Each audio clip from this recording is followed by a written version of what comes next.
Welcome to episode 19 of America in Crisis, Breaking the Cycle of Addiction. My name is David Hunt and I am your host. Please set your DVRs to record. This show could save your child's life. Today's show will open with our eyes to what is hiding in plain sight. Today's guests are Sergeant Daniel Perenick of the Winchester Police Department and Butler of the Winchester Coalition for a Safer Community. Winchester is a town just north of Boston with a population of just over 21,000. Winchester borders our city of Woburn. Sergeant Perenick is a 31-year veteran of the force through the Detective Bureau. For the last 10 years, he has been the school resource officer, responsible for the safety of approximately 4,500 students and 600 teachers. He was the former commander of the Nemlik Stars. If I were to list all his qualifications, we would need the whole 30-minute time slot. Dan has been a speaker at many events, including the Patrick Gill Symposium, where his vast knowledge of making a difference far exceeds beyond Winchester. Butler has worked for the Winchester Board of Health for 20 years as the former tobacco coordinator and current program manager, and runs many substance abuse educational programs for the entire community and works closely with Sergeant Perenick. Dot is also a member of the Middlesex District Attorney Marion Ryan's opioid task force. Dan, Dot, welcome to the show. Thank you for having us. Thanks, Dave. Okay, Dan, let's start right out. What is your role as a school safety resource officer? What is it?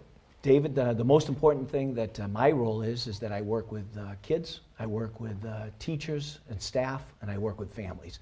I'm a full-time police officer that's specially trained for the schools. We're there to help prevent problems from happening before they become big, and that's why I partner with DOT to make a difference in prevention. I'm there to educate, to encourage, to help eliminate issues that go on, and then the last piece is to enforce. We work hand in hand with the school administration and the town officials to keep the schools safe. And how do you work with the students as your role? What do you actually do there for them? Yep, I'm assigned to the Winchester High School. I have an office just off of the cafeteria, so I'm centrally located. Okay. My door is always open, and have an opportunity to meet with them in classes. Throughout the school, throughout the cafeteria, we do the RAD program. There's countless programs that we do that give me a chance to interact with all the kids within the school. I also have the opportunity to go to the middle school and also to elementary schools when needed, and we're in the process of hiring a second school resource officer to work in the middle and the elementary schools this coming fall. And can you tell our viewers what RAD actually stands for? What's the RAD program? Sure. We have a women's program that's a rape, aggression, defense program. We're just finishing our community class tomorrow night. Okay. We're close with DOT, who has helped us through grant funding for equipment, for instructors. We're very fortunate at Winchester because we have 3 physical education teachers and 5 police officers that are trained instructors, thanks to the coalition. And we actually offer a program to freshmen and sophomore girls in the PE classes, and then we do that twice a year. We've trained over 900 young ladies at the high school over the last 4 years in RAD, and then we do community classes also.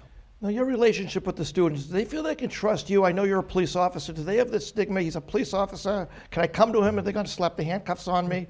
How's it work? How do they feel? Well, I think, it's real important that the superintendent and the chief of police and other community folks get together to really pick the right fit for the job. It's a specialty job, and I think with them looking at the person and what they bring to the table is very important. And then the proof is in the pudding, they say, that when the kids do come to you, the families come to you, the staff come to you, and they trust you, and it happens all the time. Maybe there's some that don't, and they don't feel comfortable, but there's enough people that we support within the campus that we touch base in reference to a risky behavior or situation, but it eventually comes back so that we can help people, not hurt them. Now, if I came to you as a student and said, listen, I have a really bad drug problem, I can't deal with it anymore, and obviously it's more than school can handle, where would you send me? What's out there that you would say, this is what's open? What options do I have? So the first thing we want to do is reassure them and thank them for coming forward and Okay. recognizing they have a problem. Encourage them. I think that's really important. Encourage and support them. Talk with them. And then guess what? We have a number of resources within the school. We have great nursing staff. We have a great guidance department. We have great clinicians that work within the school. We have great administration that are caring and compassionate. So we start at that level. We reach out to parents or guardians and we say, look, let's have a meeting, let's get together. And then there's a number of resources through the coalition, through the state. We work closely with the HEAP program. We'll talk about that in just a moment with Vin Piero at the Woburn Court. Absolutely. There's multiple references and resources that we use locally, statewide, and nationally to make the right fit for that young person and for that family. Now, What's your relationship with the Winchester Hospital? I know they do a fantastic job out there. What is your relationship as far as the drug program that they can help with? Well, we're very fortunate to work hand in hand with Winchester Hospital for years. Again, as you said, 31 years. Built relationships with folks up there. Their emergency department is outstanding, and they really do understand that we're in an epidemic, a crisis. Okay. And they provide resources and care and compassion. The nursing staff is unbelievable. You talked about Patrick Gill Yes. earlier. Patrick's aunt, Mary Ellen Armstrong, is just an outstanding nurse that's been there for a number of years, that really understands the problem, really spends time with the kids. But again, they're welcoming, they're open, 24/7, as we know. They work with mental health folks, they work with substance abuse counselors, they get them triaged, they get them supported, and then we try to get them into advanced support.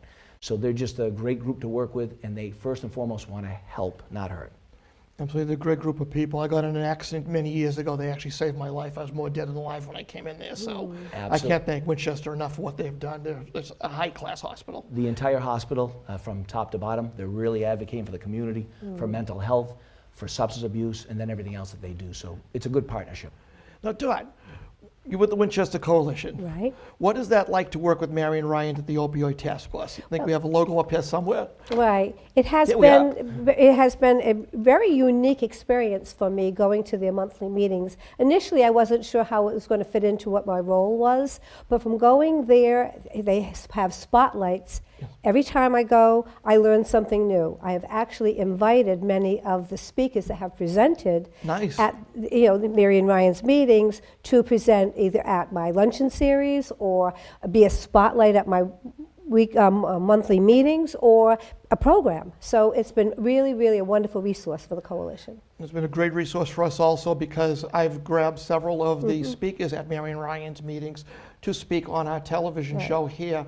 Because these people have such an important message, and there's nothing secret to these meetings. We're not talking SWAT techniques. This is open to police, fire, EMS, counselors, homes that can help out. We've had, obviously, Michael's Place was one of the members. We've had, Vinnie Piero's been there. We've had Rick Jolly from the Woburn Substance Abuse Coordinator been there. And there's so much information that's being shared between ourselves that the public really needs to hear. And I've been bringing them onto our show and letting the parents and the people that are using the substance and the students know what's going on and give them that information that can help save their life. So I noticed in the meeting, in the entire year of 2019, Winchester has had one opioid overdose death. One death out of the entire Middlesex region. Well, I'm glad you stressed that it was just one death. We've done a lot to educate our community, working with the police, the fire, the ER, nurses and so forth. We do a lot to try and get information out there, let them know about programming that is available to them, try and work with parents to educate them because they really don't understand the crisis sometimes until it hits their home. So we're pretty busy. We're pretty busy in trying to do that. We've also been very fortunate. There's a number of support groups in the area for families.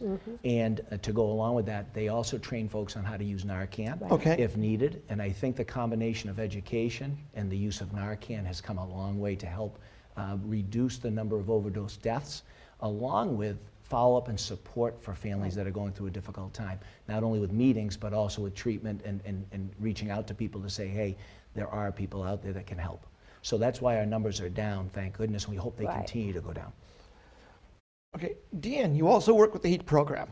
What can you tell us about your involvement with HEAT? Sure, well, we're very fortunate that a number of years ago in the basement of the Woburn District Court, Mike Higgins grabbed me one day when I was up for a court case and said, Dan, Vinnie, and myself, and a number of us are looking at doing something because of this epidemic. So again, we were able to organize, we were able to bring people together from the cities and towns that serve the Woburn District Court. We had police officers, we had coalition members, we had politicians. Very fortunate with the leadership of Vinnie and Mike that we were able to get grant funding, and we were able to work closely with getting transitional bedding for a period of time up in Danvers for folks that would come in. We would detox, young people would go through detox, but then they'd be put back on the street if there wasn't a treatment program. But this transitional bedding and having some money to be able to hold some beds for our people within the 9 cities and towns around us was very important because we were seeing a big problem. Vinny and Mike ran with it. We've done educational. Once a year, we do a great conference. Yes, I've gone there. It's absolutely amazing. It's amazing to see where we can educate, which is first and foremost the cornerstone of this epidemic, and then to be able to have transitional bedding. Over the years now, we've now blended with many, many resources that have now come on the light, onto the field, and now the HEAT program is more there to help direct people from the court into these avenues of support. So it went from being a model and then now working with everybody to get help for our communities and our kids. I know Vinny, basically Vinny and Mike started this all years before we started having the epidemic the way it is. They started going, helping the people going through the system. If they had a drug issue, telling them where they could get treatment. And what's ironic is you bring up the HEAT conference, and I've been not a member, I've been a guest at the HEAT conference. I've got quite an education listening to them, and I've had the pleasure of bringing on Brian Tegg from Michael's House was a speaker at the last conference. I brought in Louis Diaz from the Sheriff's Department. He was a great speaker there, and he came on our show. And there was an introduction to Joe Murphy, whose son unfortunately passed away of an overdose. And during the middle of the book, in the filming they were doing with Louis Diaz, Joe's son passed away, unfortunately, of an overdose. It was a tragic event during the middle of the filming. So it's all tied in together. It's one contact into another contact. And it's just amazing bringing people together in these resources. Now, let's talk about drug take-back programs. I know when the DEA and Marion Ryan's opioid task force is a big advocate for these kiosks and drug take-back. I know Winchester has a couple of kiosks. Can you tell us where they are and what is a kiosk? Sure, absolutely. It's not the little thing at the mall where you go buy your glasses. True. Absolutely, David. We were very fortunate a number of years ago when the coalition started, again, having the vision that we need to start to eliminate this from our community. We ended up with like an old type of mailbox that we bought with a grant, and that started our first box. And then through the district attorney's office, they've created funding for boxes for all police departments throughout Middlesex County. And we run a program where we take back unwanted or expired medications at any time, 24 hours a day. And also, the Board of Health just wrote a grant a couple of years back for sharps for the town of Winchester and sharps containers, which are very important to bring in safely and get rid of them. So now we can get rid of the needles at this moment in time? At this time, both kiosks are located. When we say a kiosk, it's a large metal locked container, and it's located, both of them are located in the front foyer of the Winchester Police Department. It's under surveillance 24 hours a day, and then we have officers that maintain it and collect those items. And then twice a year we work with the DEA National Takeback, and we'll bring all those items to those days, or we bring them to a incinerator up in Haverhill that does an in-kind service to help us get rid of those in an environmentally safe way. Very responsible. Very We're not responsible. just dumping them in No landfill. more- Someone can no dig more them out. landfill. No more down the toilets, no more in the trash. No happy fish? No, no. Sick fish. Sick fish. Yeah. Dot, what can you tell us in your words about the coalition? How did it start? What is it? Actually, the Winchester Coalition started to address underage drinking back in 1999 when they felt there was a problem with our high school students. There were problems at their high school dances and so forth, and they felt it needed to be addressed. Anything else you want to elaborate? I'm giving you an open mic. Oh, okay. So so we began. We're made up of police, fire. Okay, that's what I wanted to get at. Police, fire, administration, school nurses, the ER from the our hospital, PTO presidents, parent-to-parent, all organizations in the town. We all come together. We meet monthly, and we discuss areas of concern. When we first started out, we were Winchester Substance Abuse Coalition. The name was a bit threatening to the community, and we didn't get the following and the support we felt we needed. So about 2008, we changed it to Winchester Coalition for a Safer Community. So that's where the buy-in has really come very strongly from our community, realizing that many different kinds of risky behavior often leads to substance abuse. And to add to that, very important, because as Dot said, we started about youth and focusing on youth, but now we talk all about the complete community. Our senior citizens, our adults, our town employees, our kids, so it's really a large collaboration. What's your role interacting with the community? Did they call you? Do they talk to you? How do we know you're out there? Well, that's very interesting. Fortunately, when I took this position, I'm very connected within the community, and one of the things I said to the select board when I was being considered for the position is I may not have high credentials, but I am very connected and very resourceful. So therefore, working with many of the different organizations within Winchester has enabled me to make really good contacts where I get a lot of support and a good feedback as to what we're doing. And where do you work out of? You at the police station, the school? Where exactly are you? So I actually have a desk in the Board of Health. Okay. I am not a 9-to-5 gal that sits there. I am out in the community, constantly meeting with people, looking for resources to bring various different kinds of programming to our town. I'm currently working on a program for our Jenks Senior Center to make them aware of medication and alcohol and how it can, when it mixes, what the effects it can have upon them.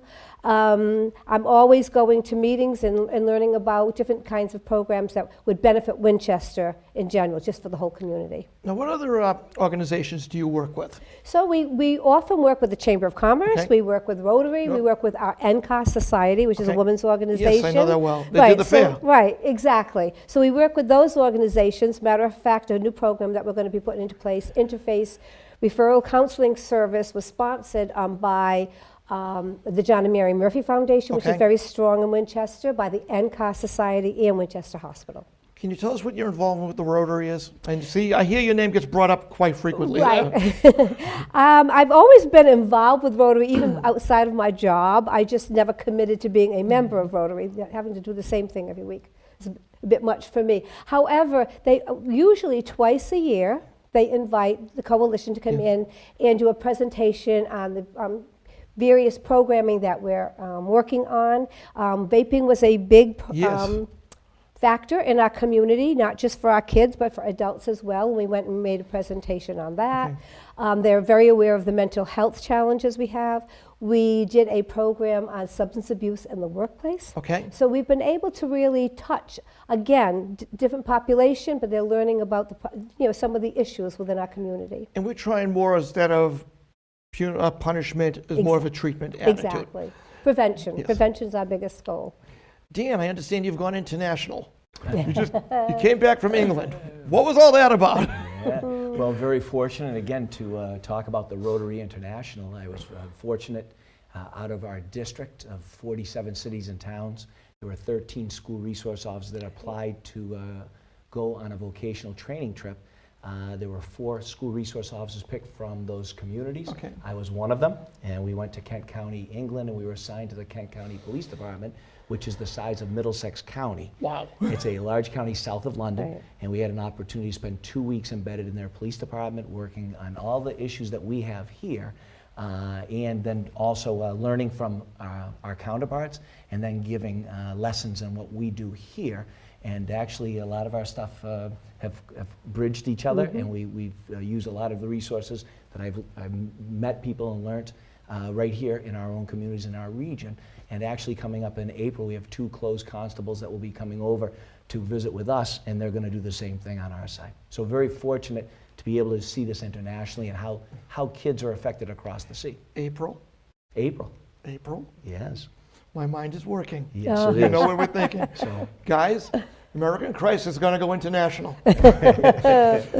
Dot, Yes. what can you tell us about what you're doing with WinCam and Mystic Valley with the kids? So Mystic Valley have put together some great teaching videos on various subjects that we could use at different age groups, whether it's elementary, middle, high school, and college, around areas of concern.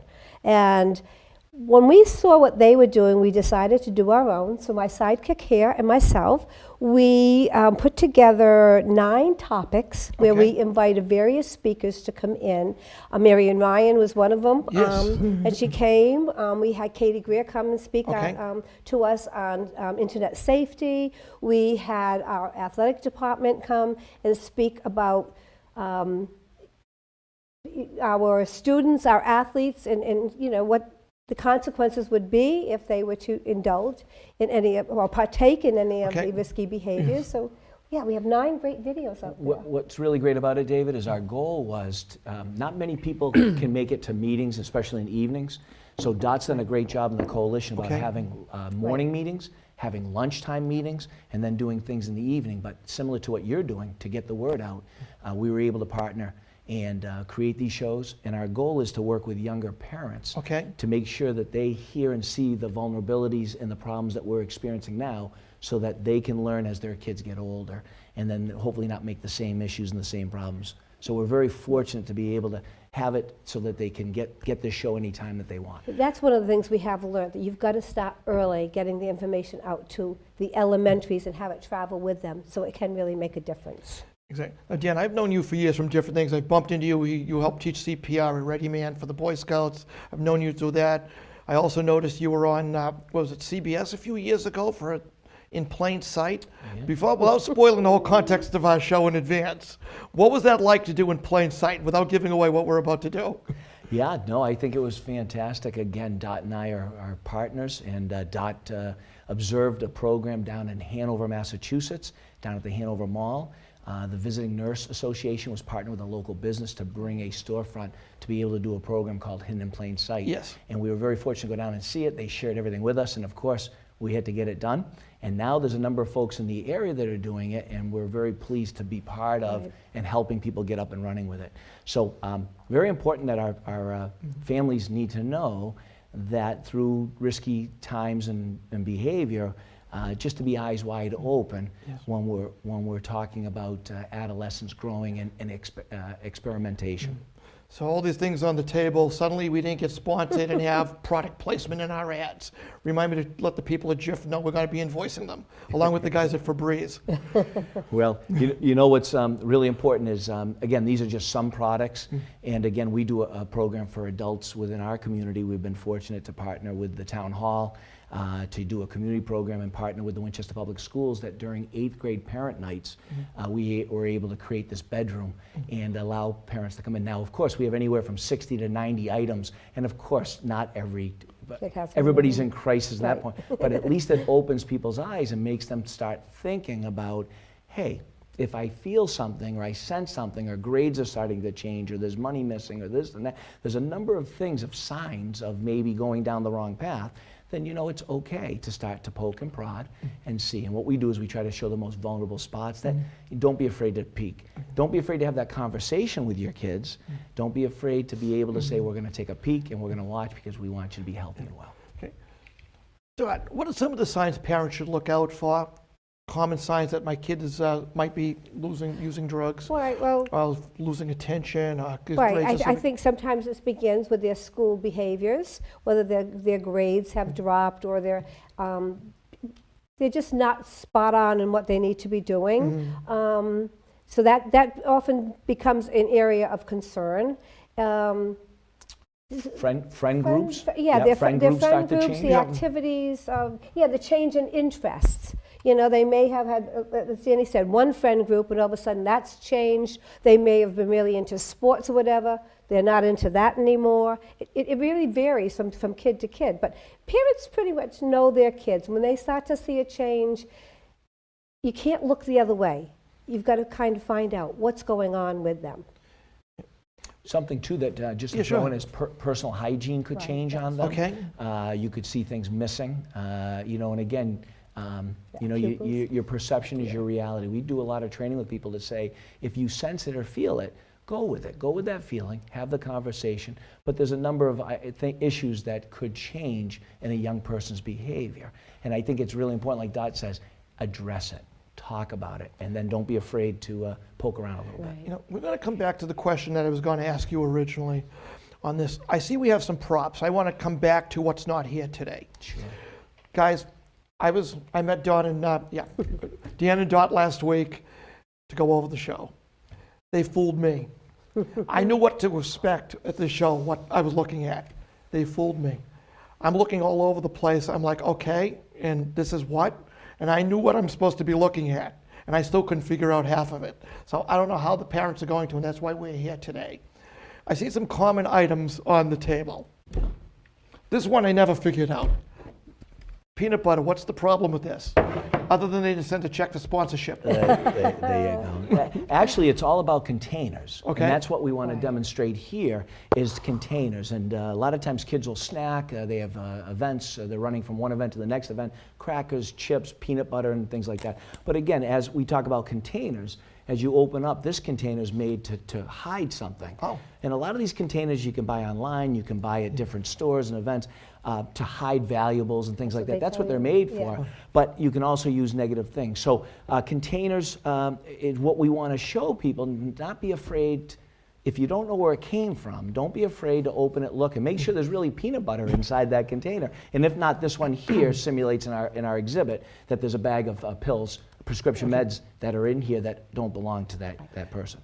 So you have some other containers. Do you want to just go through containers? Yeah. Well, my parents would be suspicious if I ever brought home a book. I don't read, so it's a book. Yes. Words, letter form, sentences, left to right, top to bottom, that type of thing. Read. Yeah. So I wait for the movie. Yes. So sometimes. What's wrong with that? Sometimes what you find is again a hidden compartment inside of items. Not to be afraid to open, to take a look through. Cleaning a room or checking on things. There could be a number of books, but guess what? Every once in a while, just kind of poke through and see. And again, there's been people who've cut sections out of books to hide things in those. We purchase this, but you can definitely, the kids know enough how to do that, What do they do? That's why they have the internet. right? Okay. It's deodorant. What's the problem? Hygiene. Yeah. So I'm again, clean. Again, it's actually this came from my gym locker. No, I'm only kidding. yeah. But it's a real It's a real speed stick. But Okay. again, just taking their time and Oh. creating and using a razor blade to cut the bottom out of the container. Again, it can hide things and be put in sports bags or backpacks or left out in a bathroom. Or, you know what, you go into a bathroom, and that's why we do the Med Take Back program. You get your backpack Yeah. with you, and you go into your friend's bathroom, or you have a workman or whatever, and they have stuff, container in their bag or whatever. They can pop the back, take some medication that you don't know is missing from your home, and then guess what? They bring it out, Wouldn't have thought of that. and again, away we go. Now, these are just some things. What every girl should have in her room. What's the problem? What's the problem? Yeah. And this is something you see in, I would say, every teenager's kit. It is a brush that you can use to blow dry your hair, but it also unscrews and becomes Multi-purpose. in a place where you can hide whatever you need to hide. So again, these are sold as where you can hide your valuables, but as we've come to learn, kids aren't stupid. They catch on very quickly. David, what's really important to understand is, Amazon carries Yep. a lot of this. Yes, they know. You get a gift card from your grandparents, you get a gift card for a holiday or birthday or whatever. Guess what? This stuff can be all typed and sent places. Or there's stores around that unfortunately do distribute some of this stuff. By the way, parents, we're not teaching your kids anything. They're teaching us with this stuff. Exactly. Remember, we're not showing you anything. We're not teaching your kids what to do. They're the ones that brought this stuff to us to tell us, hey, Right. okay. I'm not going to blow this thing up on the stage. No. What's Smells the awful. So again, with Febreze and Axe, what we find a lot of Yes. times is that the smell of marijuana is very potent today. Yeah. So to cover that smell up, Febreze is used, and then also Axe body spray. And there's other types of scents that can be used to to not detect that strong odor of marijuana. Again, knowing what we were going to do here today after our visit, they had me on this one. Somebody, please explain. There's water in this. There's water in the top, there's water in the bottom. It shakes up. Right. So, So our kids. I'd walk by that you know, 100 times. If you've noticed, all Americans, we all walk around with a bottle of water in our Yes, we hands do. all the time. And it's good. We hydrate. We teach our kids to hydrate all the time, our athletes and so forth. It's not unusual to go into a teenager's bedroom and find water bottles spread on the floor or multiple places in the room. However, Yeah, please, but I couldn't figure that one out. Okay. it comes apart. This looks identical to what you can buy in any supermarket, the Dasani water bottles. However, it's a great You hide. got water on the top, water on the bottom, and you've got your a stash. great hide, a great hide. Oh. Yep.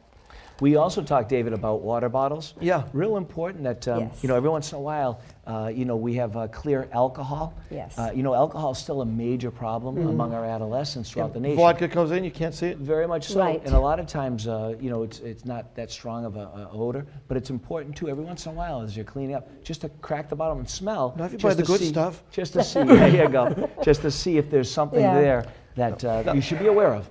What's this? This is my own. What's this one look like to you? And I promise I'm not going to get it all over the studio. Yeah. Well, that's another container, but it's Coca-Cola. It's Coke, all right. Yeah. I'll clean it, I promise. Yeah.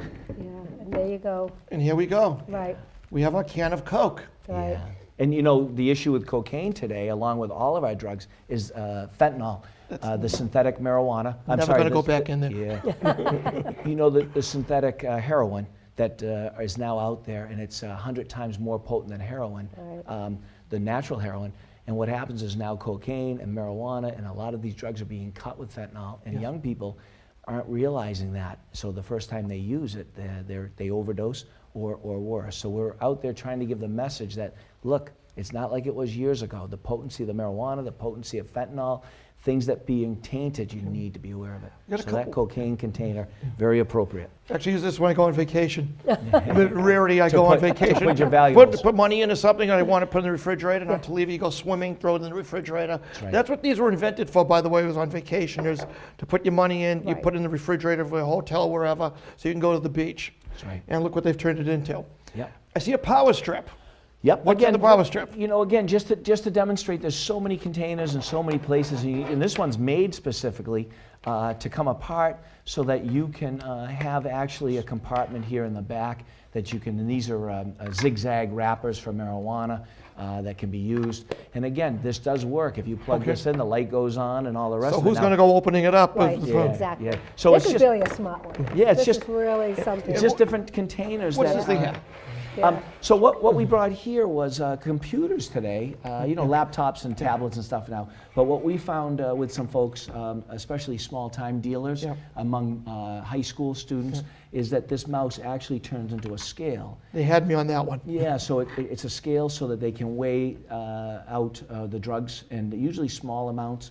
But again, like a pencil sharpener or some type of container, even though it shreds of, you think it's pencil, Yeah. but instead it's marijuana that's being held in here. There's a grinder, there's things like this, there's scales with small So baggies. that's still a mouse that could be on my computer right now. And you And can work pl- it, so I go Plug like right this. in, yep. and you can plug it right in and Right. work it. But again, you know, indications of, you know, the marijuana symbols. Oh, yeah. You know, the smells, the different things of masking, additional monies, maybe maybe some type of notebook with names and phone numbers and money amounts. There's different things that we try to expose parents to so that we can prevent a problem if they Yep. start to recognize one. With the huffing and stuff. Now, I see the magic marker.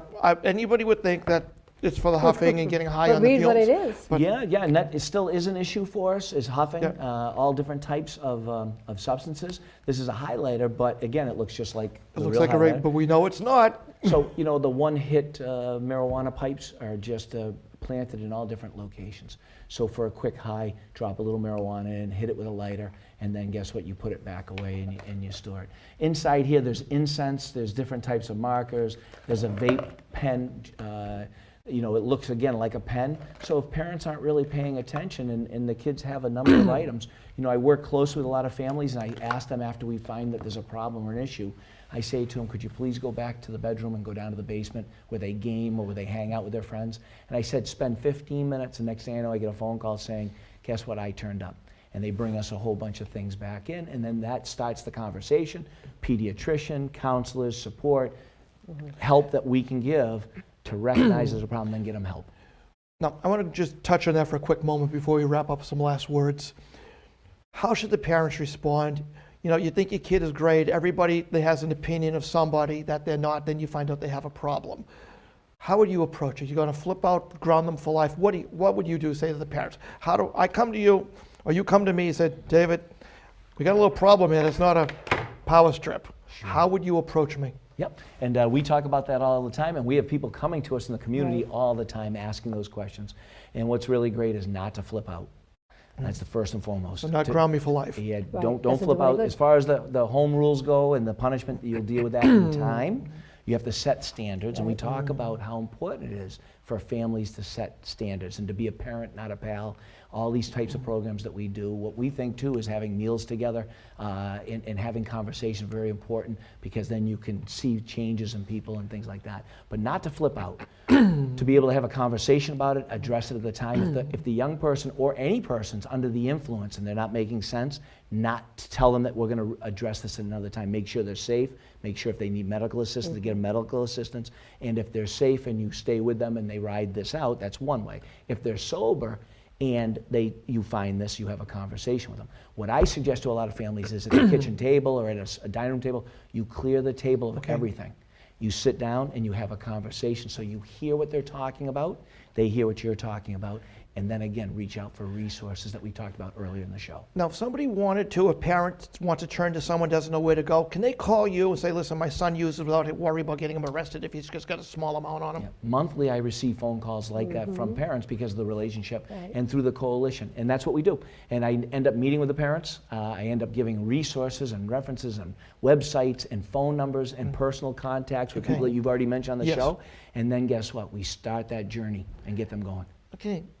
Dot, do you have any last words for our viewers?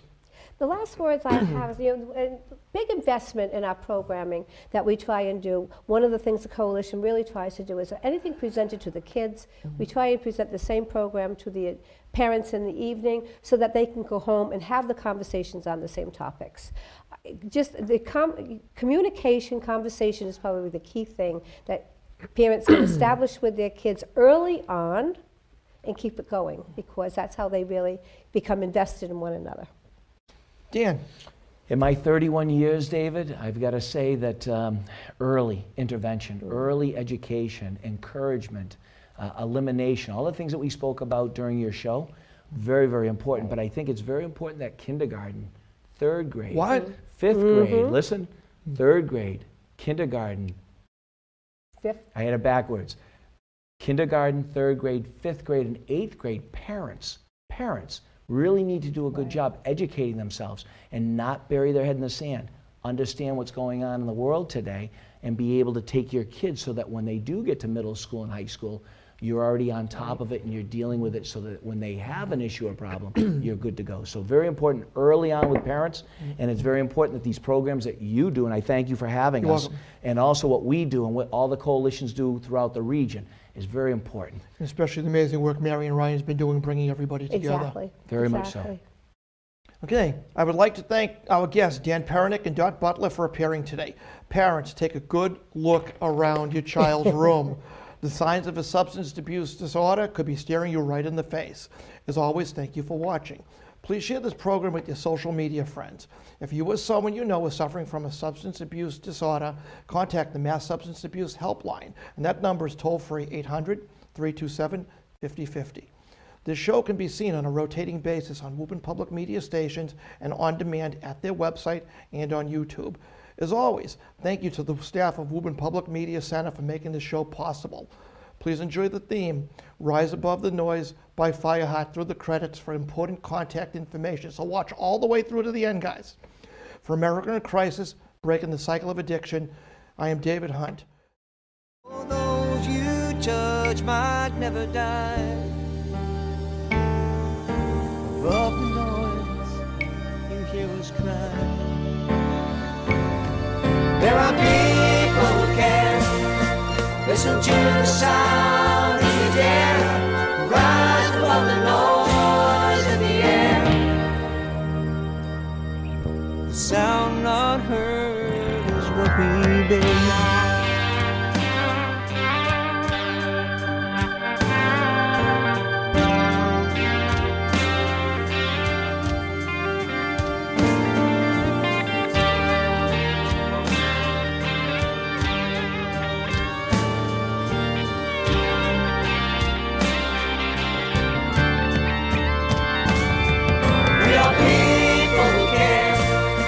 Listen to the sound if you dare. Rise above the noise in the air. The sound not heard is what we bear.